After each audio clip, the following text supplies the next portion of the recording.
exponential and logarithmic equations. So exponential equations start with the variable in the exponent. Logarithmic equations start with a logarithm in the problem. Surprise. So our job is to solve the whole time. Okay, we're just going to solve. So we're going to start with this problem. 8 to the x equals 21. Now, we did some problems like this earlier where we had a number with an exponent and then another number over here, and we tried to get the bases the same so that the equation is really easy. The problem that we run into is the fact that I can change 8 into 2 to the third power, but I can't change 24 into 2 to the power. Or 21, excuse me. But still can't do that with 24 either. So 21 or 24. Neither of those can be written as 2 to the power. So I can't get that easy equation. So that strategy doesn't work for this. So this is where we take into account, okay, well, exponentials and logarithms are interrelated. They're actually inverses of one another, just like multiplication and division are inverse operations. Exponentials and logarithms are inverses of one another. So what we can do here is introduce a logarithm. And what makes it legal is we do that to both sides. So it's kind of like putting a square root in the problem. As long as we do it to both sides, it's legal to do that. Okay, so for these, we're going to do a logarithm. Technically, it doesn't matter what log base that you use. I'm going to use natural log most of the time because that's what your textbook tends to use most of the time. Other textbooks may use a different one, okay? But a natural log will work just fine for this, okay? So that's what we're going to use, okay? So what we will do is we will take the natural log of each side. Natural log of 8 to the x equals natural log of 21. So we are applying a natural log to both sides of the equation. Then that opens up all of the properties of logarithms for us. Well, where's our exponent? What is it? It's x. That's what we're trying to solve for. With it stuck up in the exponent part there's not much we can do about it. But because we've introduced logarithms, that's going to allow us to take that exponent and drop it down to the front and make it a multiplication problem. Undoing multiplication is very easy. Undoing exponents is not as easy. Okay, so that gives us this. X times the natural log of 8 equals the natural log of 21. Natural log of 8, guys, I want you to understand, that's a number. Just like 6 is a number. Okay? If I'm multiplying x times a number and I get another number, how do I get x by itself? If I had this problem, if I had 3x equals 18, how do I get x by itself? I divide by that number, right? Divide by 3. For this problem, the number I've got is the natural log of 8. So to get x by itself, I'm just going to divide by the natural log of 8 because it's a number. It cancels itself out just like this 3 would cancel out there and get an x. It does the same thing here, and I get natural log of 21 divided by natural log of 8, and I'm going to get the decimal approximation for that as well. Okay? I got x by itself. That was my goal. That was my job. So I'm going to get the decimal approximation for that. So I'm going to natural log of 21, close the parentheses, divided by natural log of 8. Make sure you close those parentheses. One of the most common mistakes is not closing that parenthesis on that first one, and it will get you a number. It will not be the right number, ever. Okay? So 1.4641.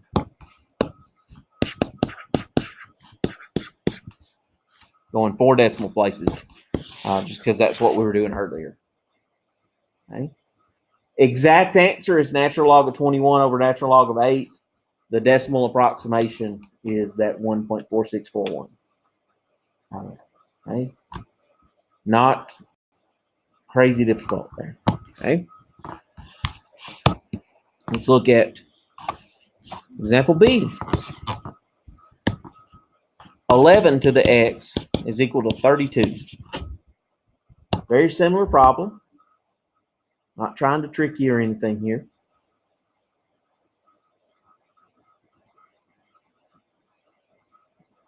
What can I do to get the x out of the exponent? I can take the natural log of both sides. If I introduce the natural log, that allows me to do x natural log of 11, like Joe said, and then that's equal to natural log of 32. Last step, divide by the natural log of 11. These cancel. There's x by itself. Natural log of 32 divided by natural log of 11. And let's get the decimal approximation for that as well. 1.4453, you say? Again, natural log's right there by the 4. Close the parentheses. Natural log of 11. Make sure we can round correctly, too. Okay? Look at the 2 after the 3. It's less than 5, so we stay the same. If it's 5 or greater, you go up 1 to that one spot. Okay? All right. That's too easy. Let's go to something a little more difficult.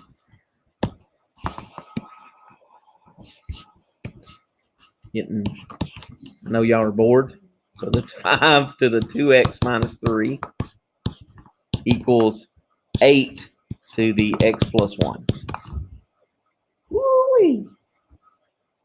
X is on both sides this time. This is probably the most difficult of the problems that we're going to get. Okay. Can I rewrite a 5 as the same base as an 8? No. 8, I could do 2 to the third and break it down. If that were 4 to the 2x minus 3, I could do that trick and make this problem a lot easier.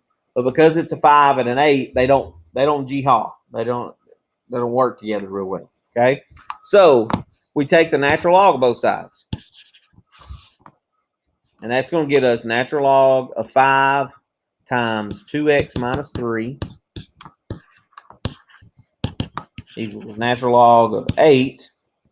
Well, let's put the x plus 1 in front. Natural log of 8.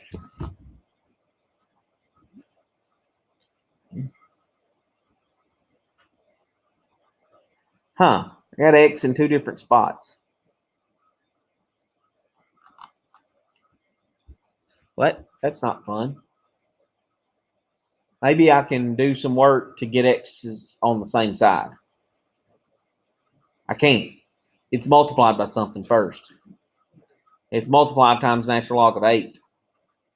So order of operations tells me I have to multiply that out first before I can add or subtract.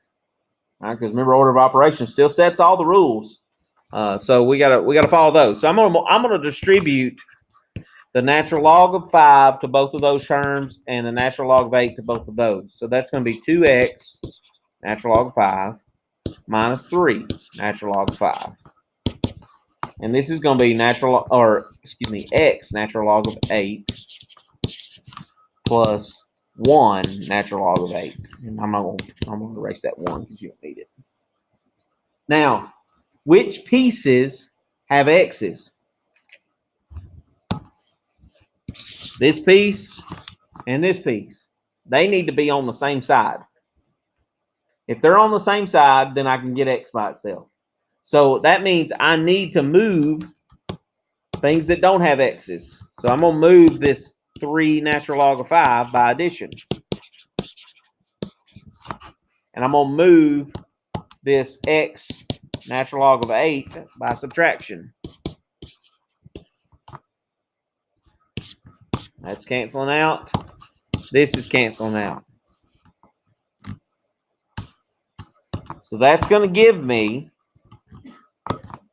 2x natural log of 5 minus x natural log of 8 equals natural log of 8 plus 3 natural log of 5.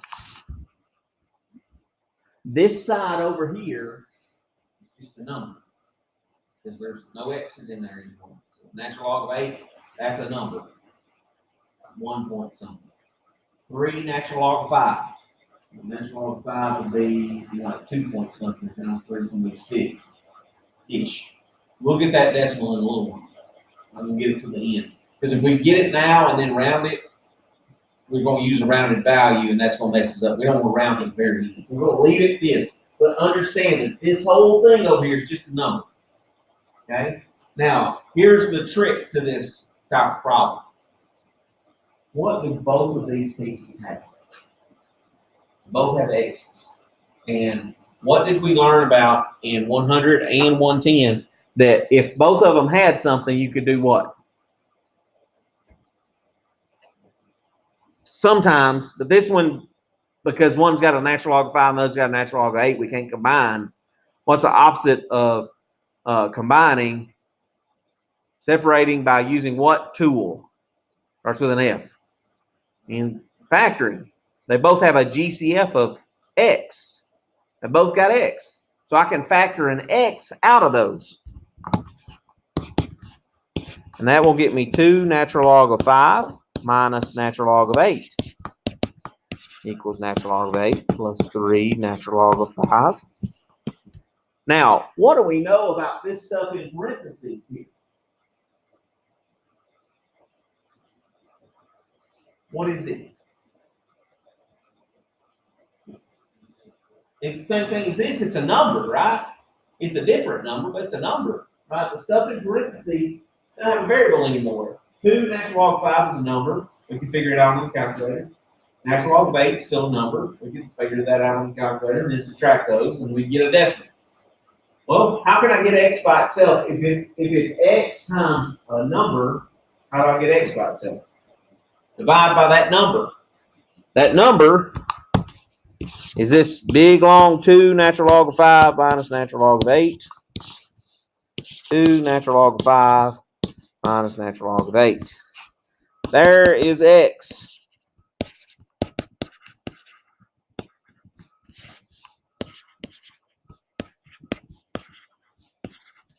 That is the exact solution. This ugly thing here. Let's get a slightly less ugly decimal. Not that. I don't really like decimals, so I think they're the worst part of these. I like the exact answers.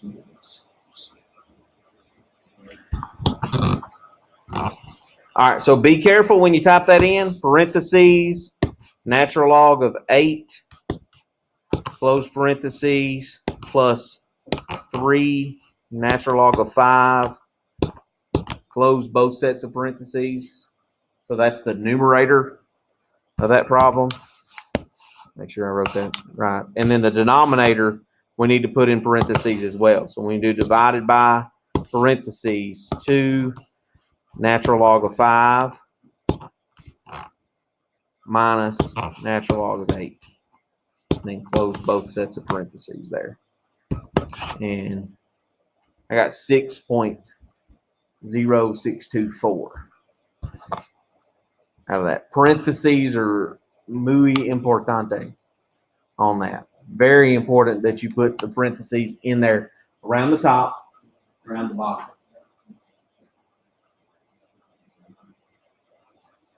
How big a difference is it? You said you got 3 point something? 3.8854, you got 6.06. Yeah. Pretty good ways off, you know. All right, so that's our number 6.0624. Yeah, that's it. 4 decimal places. Should have copied that right. I didn't. That is the hardest problems we do. I promise. The only time that's going to happen where you're going to have to deal with that is if there's a variable on both sides. That's the only time that's going to happen. That don't come up much. Okay? You have one example like that because that's about in ratio of everything else. That's about how many times you're going to encounter that. I've never seen one that big on the final exam at all. Okay? It might be one on your chapter test for this. 1 out of 50. So it's not going to be crazy like that. Let's look at a little bit smaller problem, but it's unique. Let's say we had e to the absolute value of x. That's the absolute value marks there. Equals 50.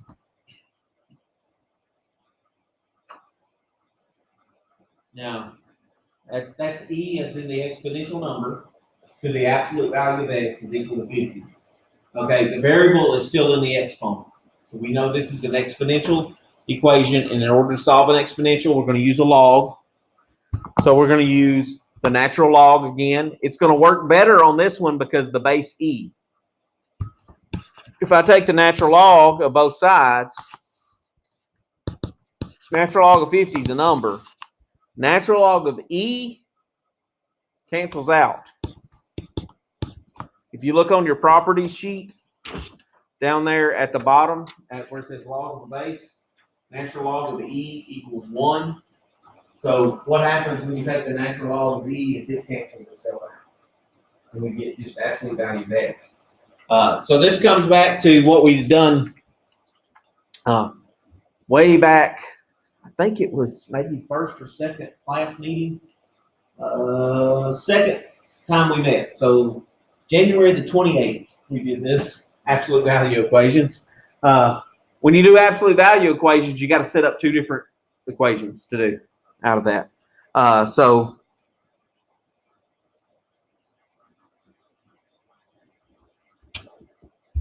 remember, x is equal to positive natural log of 50. X equals negative natural log of 50. That's all you got to do.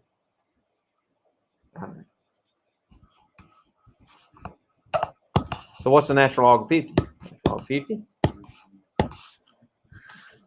9120.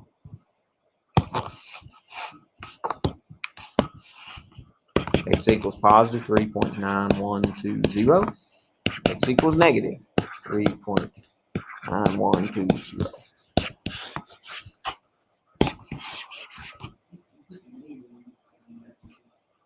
What do you mean? To check it? Yeah, I got 3.9.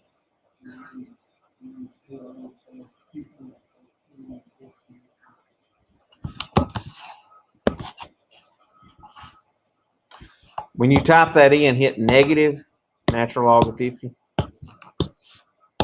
because it's a negative on the outside, not a negative on the inside. If you did a negative on the inside, yeah, that's where you get the weirdness out of that. So it's negative on the outside. All right. Not too bad. Absolute value, just do a positive equation, do a negative equation. Really, that's the only thing that happens there. All right, example E. Let's say we had e to the 4x times e to the x minus 1, and that's equal to 5e. A lot of e's in that.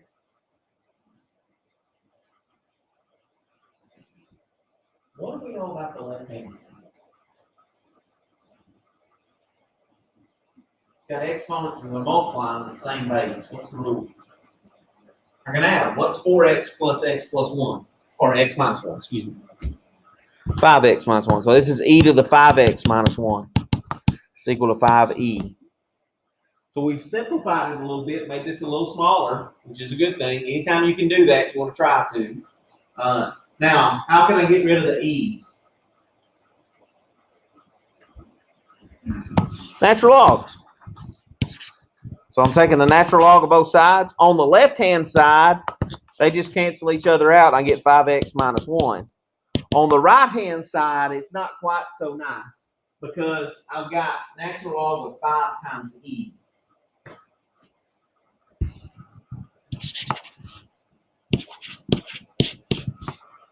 Natural log of 5 times e could be expanded into natural log of 5 plus the natural log of e. And what do we know about the natural log of e? It becomes what? 1. So that's actually natural log of 5 plus 1.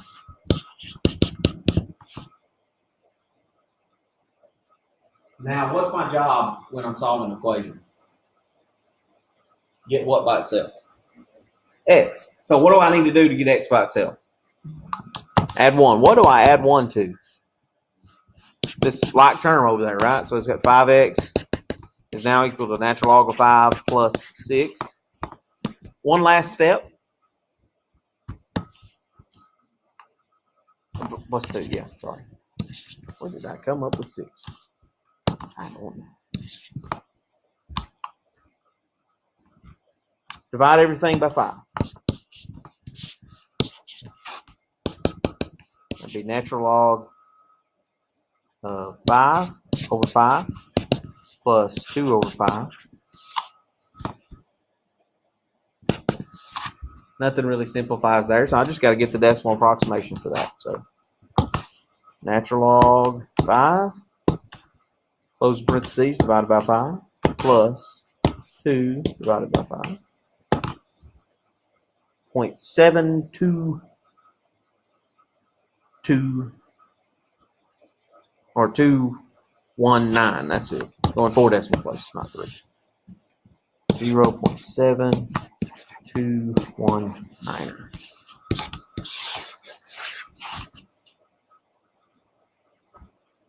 So a nice little trick there, simplifying before you get the log involved. Anytime you can do that, you want to try to invent that problem. So we've done with exponential problems. We use logarithms to solve exponential problems.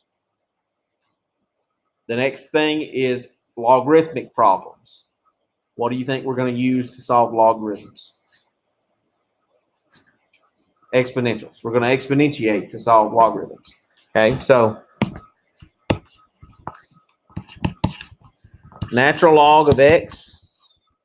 Let's say 4 natural log of x is equal to 36. Let's take that problem. So here's a logarithmic equation because it has a logarithm. It happens to be a natural log. So our goal still is to get x by itself. So first thing we would want to do is get the natural log that has the x inside of it by itself. So what could I do with that 4? It could be an exponent. If I make it an exponent, that complicates the problem because then I have to take a 4th root to get rid of it at the end. 4th roots are harder to take. I'm going to get rid of it right now where it's at. Divide, because it's 4 times the natural log of x. Dividing is a whole lot easier than 4th root, right? So let's get rid of it when it's easy and divide by 4. Because this is really 4 times the natural log of x. So if I divide by 4, I get natural log of x is equal to 36 divided by 4 is 9. Okay? So I've taken this equation, I've got rid of the 4 without making it an exponent. So sometimes that's what you want to do, but this time it would have made it a little more difficult if we would have made it an exponent. So now how can I've got an equation that has 1 log in it, and how can I rewrite that? Maybe it's an exponential. Natural log, remember, is log base what? It's log base e. So I could rewrite that as e to the 9th is equal to x. Remember, logarithms are equal to exponents. So this is the same thing we had done earlier when we rewrote the exponentials and logarithmics. We swapped, from one form to the other. It's the exact same thing. Okay. What do we know about e to the 9th? It's a number. So x is equal to e to the 9th. And we can get a decimal approximation for e to the 9th. Second natural log. Put a 9 in as the exponent. 8,103.0839.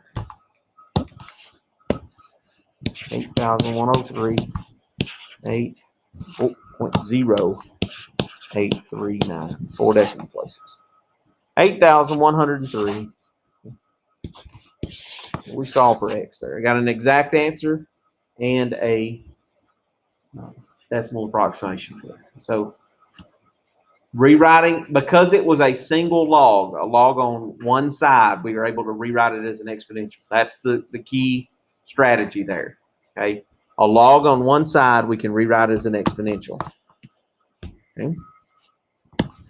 Example G, log base 3 of x plus 6 is equal to 5. Well, nothing in front of the log here. No exponent on the stuff we're taking the log of.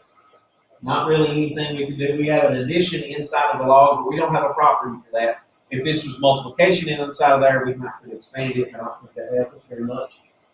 So I have a single log on the left-hand side equal to a number. So when I think about that, when I see that, my brain just go, hey, I can rewrite that as an exponential, and then it gets rid of the log for me. Okay? So how can I rewrite that as an exponential? The base becomes 3. The exponent is 5. X plus 6 is what it's equal to. 3 to the 5th power. Base, exponent, what it's equal to. Base, exponent, what it's equal to. Anytime it's a log, one log on one side. Okay? What's 3 to the 5th power? 243. Can I get x by itself? Yeah. Subtract 6. 243 minus 6 would be 237. Hey, that worked out nice and clean. Not a decimal. It works out nice. Again, a single log on one side can help you by rewriting it as an exponential.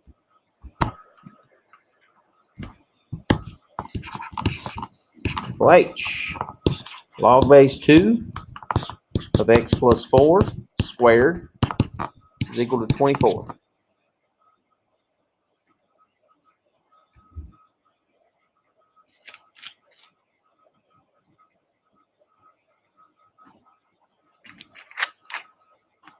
There's a couple of different ways to work this. One way makes it a lot easier. The other way, not terribly difficult, but it's tougher. Okay?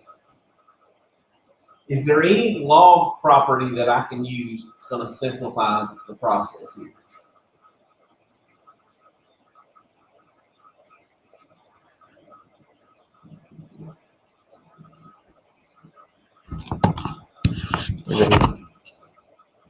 Got an exponent inside of the log. I can use the power rule and pull that 2 down to the front so that it's 2 times log base 2 of x plus 4. And instead of having something squared, I now have something that's just multiplied by 2. How do I get rid of something that's multiplied by 2? If I divide by 2, I'm going to get rid of that. Hey, that works out nice.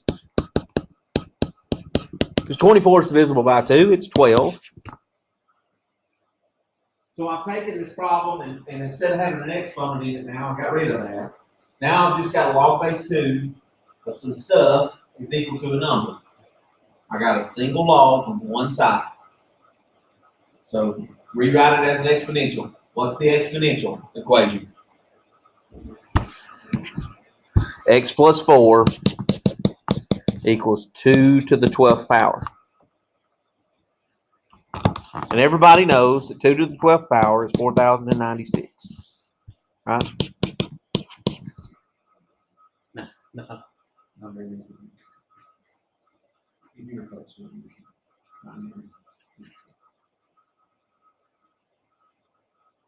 We'll get X by itself now. Minus 4, and we got it. Minus 4. That's easy. 4,092. Well, that worked out really nice. Now, had we not moved the 2 down and divided by it, we would have had to have raised 2 to the 24th power. which is much larger number than 2 to the 12th power. 2 to the 12th power is pretty big. It's about my paycheck a month, you know.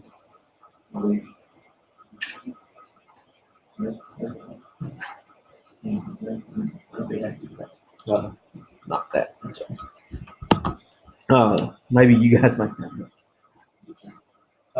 But 2 to the 24th would be a much larger number. It'd be this times 2, 12 times. So if you double it once, it's 8,000, or almost, it's over 9,000.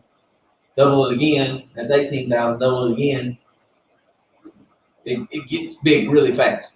And then you've got to take the square root of it. So getting rid of that 2 at the beginning sure makes this problem a lot easier. So you want to look for those things. That's kind of what I'm after here, is look for those things that are going to make the problem shorter, smaller numbers, easier to deal with, and those properties of log is where that's going to happen at. Okay. All right. Let's look at one that's got more than one log in it. Getting close to the end here. Log of 2x plus 1 plus log of x is equal to log of x plus 8.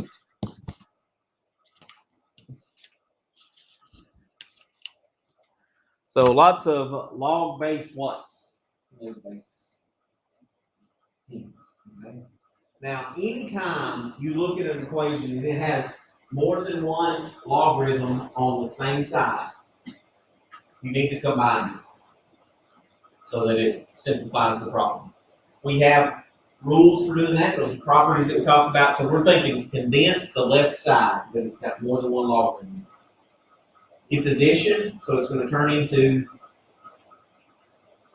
multiplication. So we're going to multiply 2x plus 1 times this x. So it's going to be log of 2x squared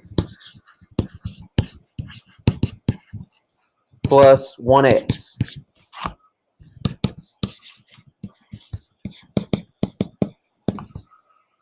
So we condense the left-hand side by changing an addition problem into multiplication, because that's what the log properties allows us to do. Okay? Now, since both of these have log-based tens, the logs will cancel each other out, because it's kind of like saying both of them have times 2 on both sides. The 2's are going to cancel out. So if it's log-based 10 on this side and log-based 10 on that side, cancel them out. They go away. And then you get 2x squared plus x is equal to x plus 8.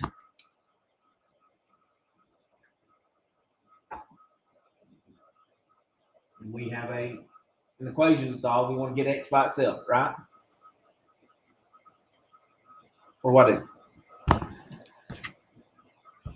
It's got x squared in it. What if I subtract x? That's a good start. Because those are like terms. I'm just trying to put those together.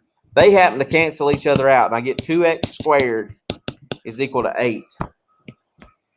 What are my ways of solving that?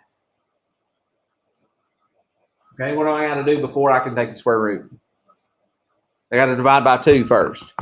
So if I divide by 2, that makes this problem even better, because 8 divided by 2 is 4. And then if I take the square root, remember, if I introduce the square root to a problem, I got to put the plus or minus in there. Okay?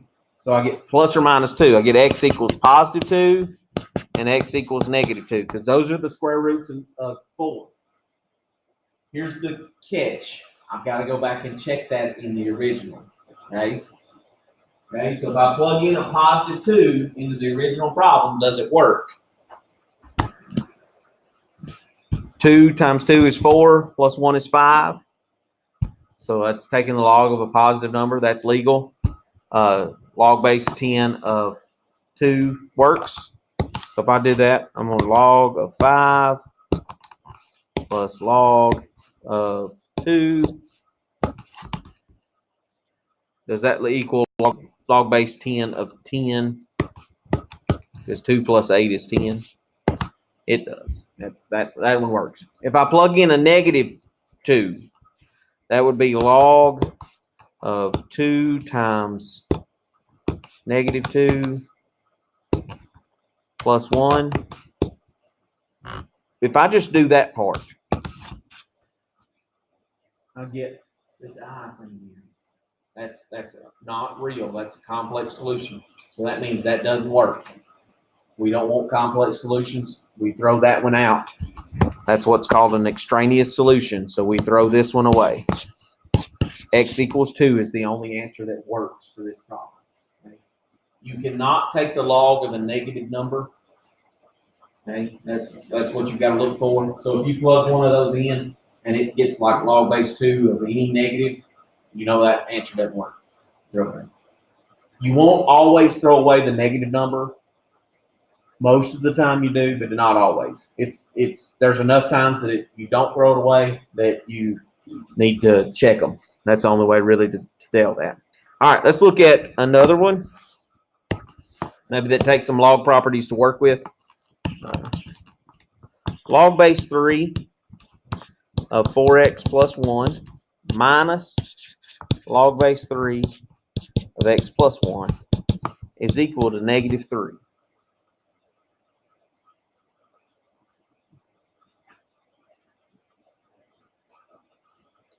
Woo-wee.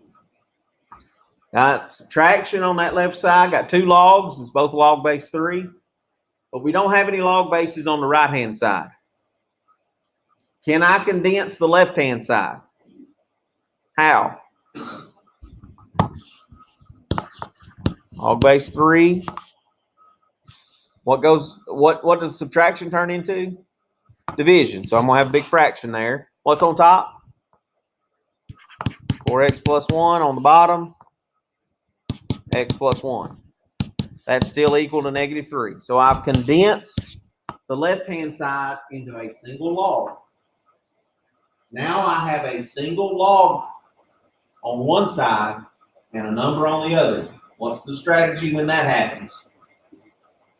Rewrite it as an exponential. The exponent is negative 3, so it's 4x plus 1 over x plus 1 equals 3 to the negative 3 power. We're just taking this logarithmic expression or equation and rewriting it as an exponential. It's going back to that first property that we talked about tonight. What is 3 to the negative 3 power? 1 over 27. Well, that's nice.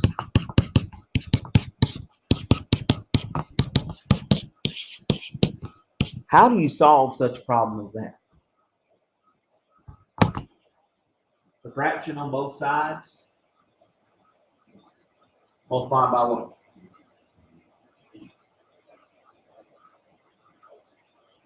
That could work.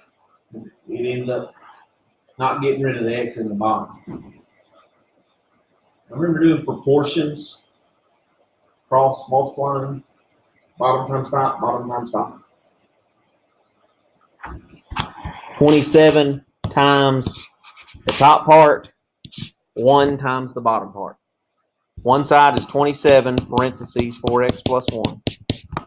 The other side is 1 parentheses x plus 1. So it's kind of, how do you write it? It is kind of like multiplying by 27 over 1, but we're multiplying the top part by the 27 and the bottom part by the 1.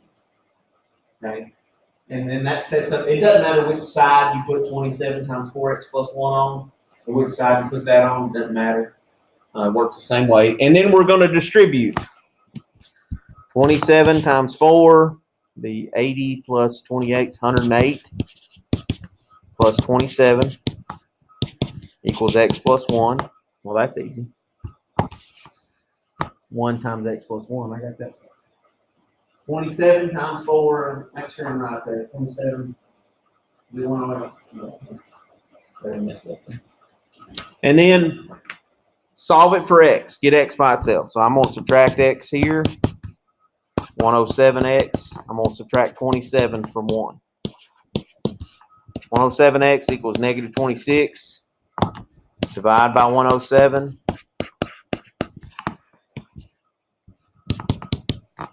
negative 26 over 107.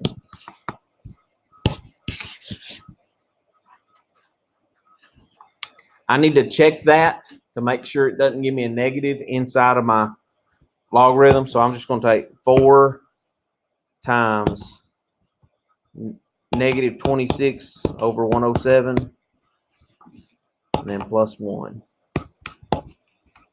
That's a positive number, so that works in that logarithm.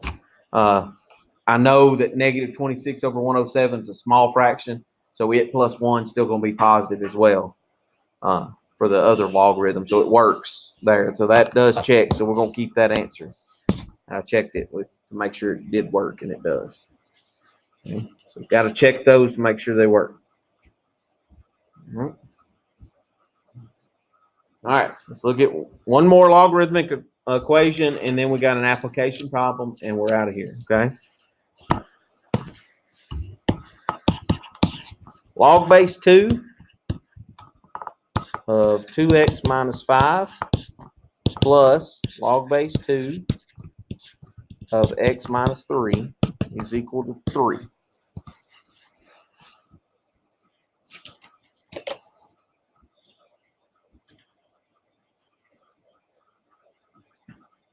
Okay.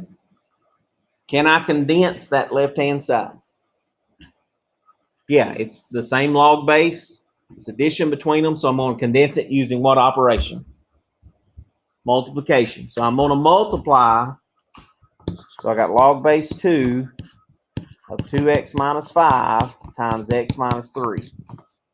So this is all inside of the log.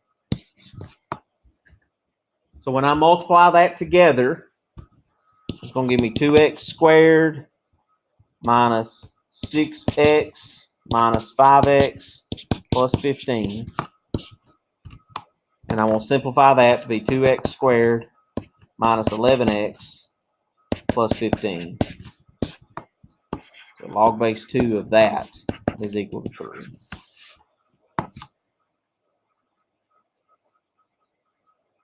All right. So we have a log on one side, a number on the other. So that opens up the possibility to rewrite this logarithmic equation as a what? Exponential. So what's on one side, you're going to have 2x squared minus 11x plus 15. What's on the other side?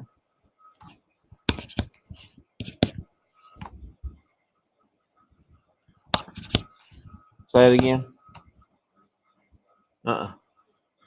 2 to the third power. The base is from the log, so it's a base 2, so it's 2 to the third power over there. What do we know 2 to the third power is? 2 times 2 times 2 is 8. We have 2x squared minus 11x plus 15 is equal to 8. What do I have to do in order to be able to solve that? Subtract the 8 so that it gets equal to what?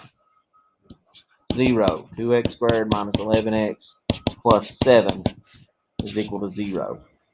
Once I get it equal to 0, what does that allow me to do because it's quadratic?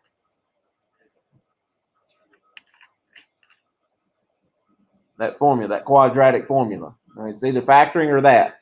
Well, will this one even factor? Is there anything that multiplies to be 14 and has to be negative 11? No, it doesn't factor. So I've got to do quadratic formula for this one. So x equals negative b plus or minus radical b squared minus 4ac divided by 2a. Plug it in. 11 plus or minus negative 11 squared minus 4 times 2 times 7. Oops. Come on, straight there. And then 2 times 2 on the bottom. Simplify that. So that's going to give me 11 plus or minus 121 minus 56. How much is that? 65? Is that what you said? So 11 plus or minus the square root of 65 over 4.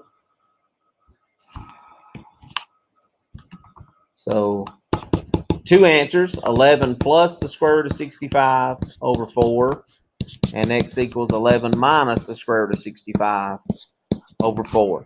What's the decimal approximation for those? Let's go two decimal places with that. So 11 plus the square root of 65. That answer divided by 4. 4.77. And then the negative side, so 11 minus the square root of 65. That answer divided by 4. 0.73.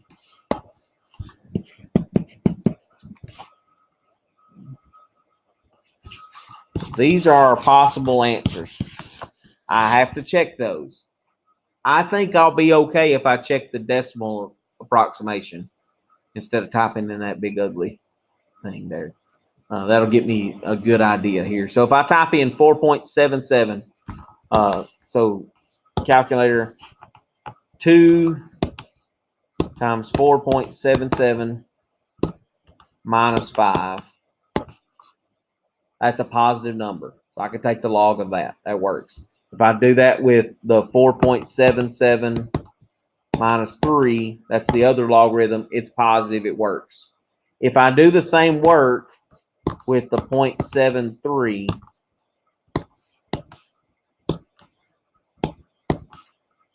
in the first log, I get a negative number. So I know that that doesn't work, and I can't do that. So I throw this one out. So X that one out. We only have one solution. It's 11 plus the square root of 65 over 4. So solving quadratics, still part of the game. You got to be able to do it and get somewhere with this. All right. So we did some financial problems last week, didn't we? We're going to revisit some financial problems this week. We all have financial problems, right? Hang on. Did you guys see the UT Promise release? Isn't that awesome? I know it won't apply this year or next year, but the next year, if you're still in school, you get, if your household income's less than 50,000, you get to go for free.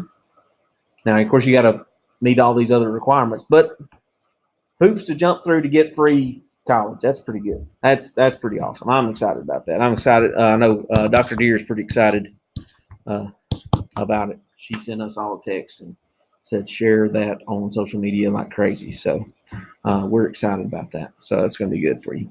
All right. So here's a continuous interest formula. PERT formula is the way I always remember it. It's PERT. That E is that E to the exponential number. That's that E. R is the rate. P is the principal investment. Principal investment. That's how much money you put in at the start.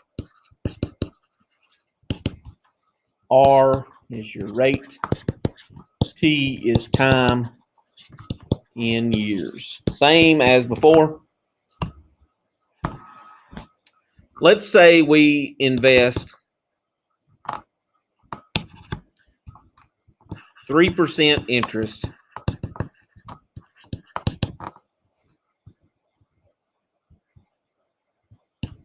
compounded continuously.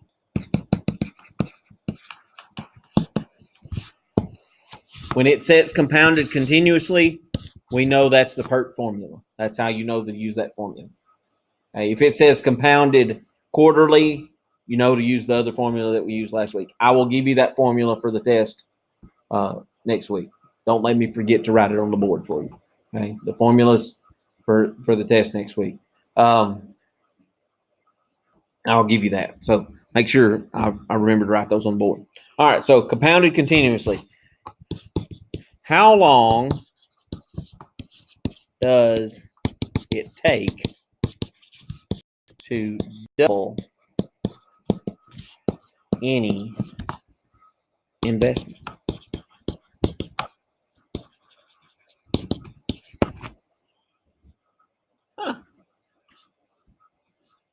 They didn't tell me how much I invested, but it said double it.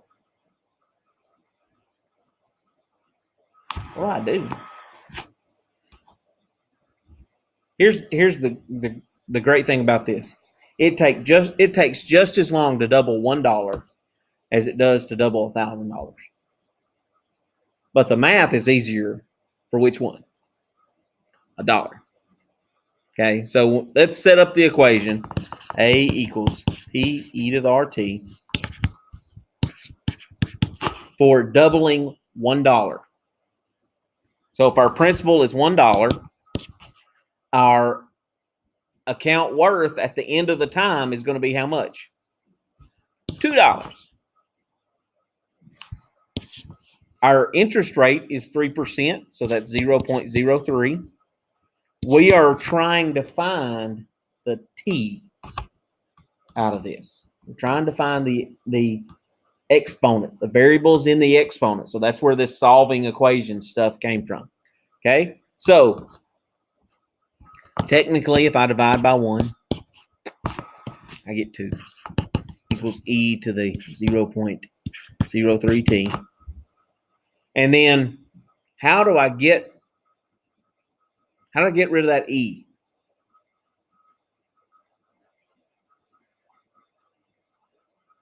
What did we do earlier that got rid of e's? Just canceled them out. Natural log. If I take the natural log of both sides, this side, the natural log and the e wipe each other out. Okay. And on the left side, we have natural log of 2, which is just a number. How do I get t by itself? Divide by 0.03.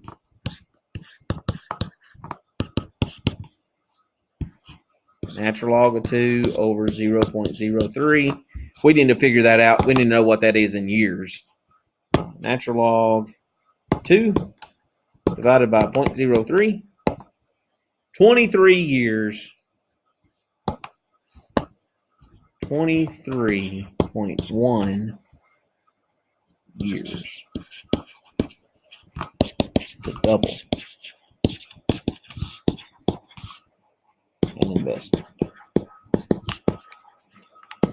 If we don't put anything else in there, we just put some money in there, leave it alone, let it ride on a continuous interest at 3%. It takes 23 years.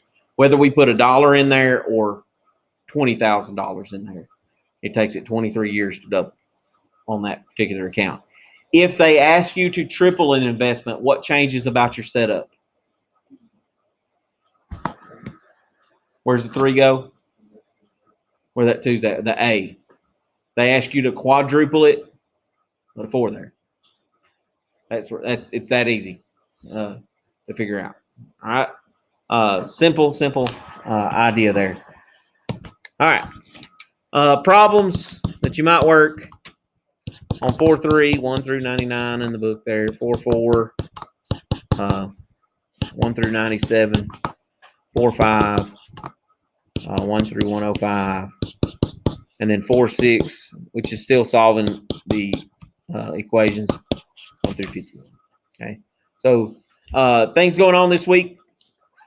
You will get an email or a Canvas notification that has the review for your exam. Next week we will come in, we will do labs and take our exam. I know we've done most of our all of our exams so far online. We're going to do this one on paper and see how it goes. No. So barring anything else, I mean, you guys have, I guess, have been fortunate or unfortunate, I'm not sure, that, you know, no act of God or biblical flooding happens. We come to class next week and we do those labs and then we take our test and we are then we've got 3 more weeks of stuff and then it's final time. So getting close to the end, folks. Getting close to the end. So I appreciate you being here. Be safe on the way home. I know it's late, so stop and get you some coffee or something on the way in. So have a great week.